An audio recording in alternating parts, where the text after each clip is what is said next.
एकदा श्रीपाद श्रेष्ठींच्या घरी असताना मी श्रेष्ठींना व्यंगाने म्हणालो, राज शर्मा जर माझे ऋण फेडू शकत नसतील तर त्यांच्या पुत्रांपैकी एकास माझ्या दुकानात चाकरी करण्यास पाठवावे किंवा त्यांनी स्वतः चाकरी करण्यास यावे. एक मुलगा आंधळा तर दुसरा पंगू, तिसरा हा श्रीपाद मात्र.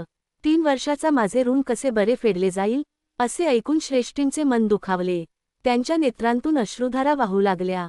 श्रीपादांनी आपल्या दिव्या हस्ताने त्यांचे अश्रू पुसून म्हणाले, आजोबा, मी असताना भय कसले? हिरण्याक्ष व हिरण्यकश्यपांचा संहार मीच केला तर सुब्बय्याचे ऋण फेडण्यास मला कठीण काय?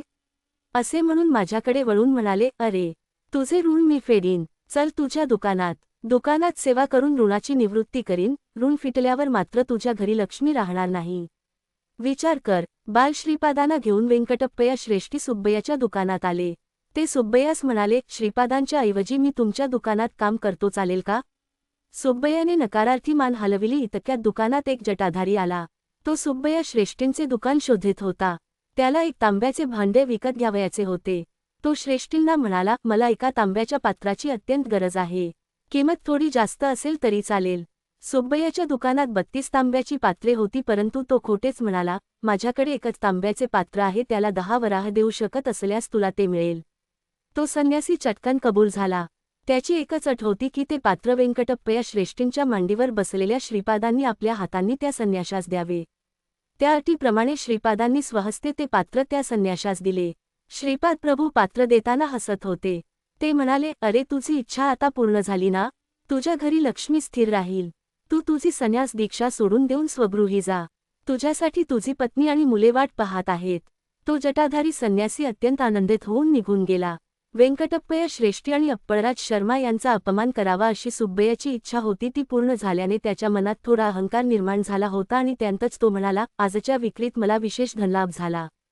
अप्पळराजकडून यायचे असलेले 10 वराहाचे कर्ज फिटल्यासारखे मला वाटले. या क्षणी श्रीपादराय ऋणातून मुक्त झाले. वेंकटप्पया म्हणाले, हे जे तू सांगतो आहेस ते गायत्रीच्या साक्षीने सांग. सुब्बय्याने तसे केले. श्रीपाद प्रभू आणि वेंकटप्पया श्रेष्ठी घरी गेल्यानंतर सुब्बय्याने आज जाऊन पाहिले तर 31 भांड्यापैकी केवळ एकच भांडे तेथे होते. श्रीपाद प्रभूच्या लीला अनाकलनीय, अचिंत्य होत्या. त्यांच्या समक्षचे बोलू ते वचन खरे होत असे. साक्षात दत्तप्रभूंच्या करकमलांनी तांब्याचे भांडे घेणारा जटाधारी धन्य होता.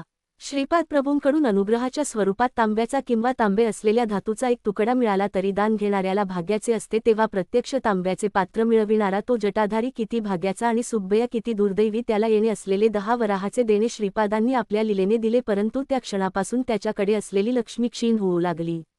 31 भांड्यांच्या ठिकाणी केवळ एकच भांडे राहिले होते. सुब्बय्यांनी अप्पळराजकडून 10 वराह येणे आहे असा खोटाच हिशोब दाखविला होता. त्या पापाचे फल अशा स्वरूपात त्याला मिळाले होते. शंकरभट म्हणाले, अरे सुब्बय्या, सूर्योदयापूर्वीचा आणि सूर्यास्तापूर्वीचा काल अत्यंत पवित्र असतो. प्रातःसंध्येच्या समयी आणि सान्यसंध्येच्या वेळी अग्निहोत्र करणे विशेष फलदायी असते. प्रातःकाळी सूर्यभगवान सर्व शक्तींच्या स्रोताने सिद्ध असतात. संध्यासमयी या सर्व शक्ती पुनरपी सूर्यात विलीन होतात.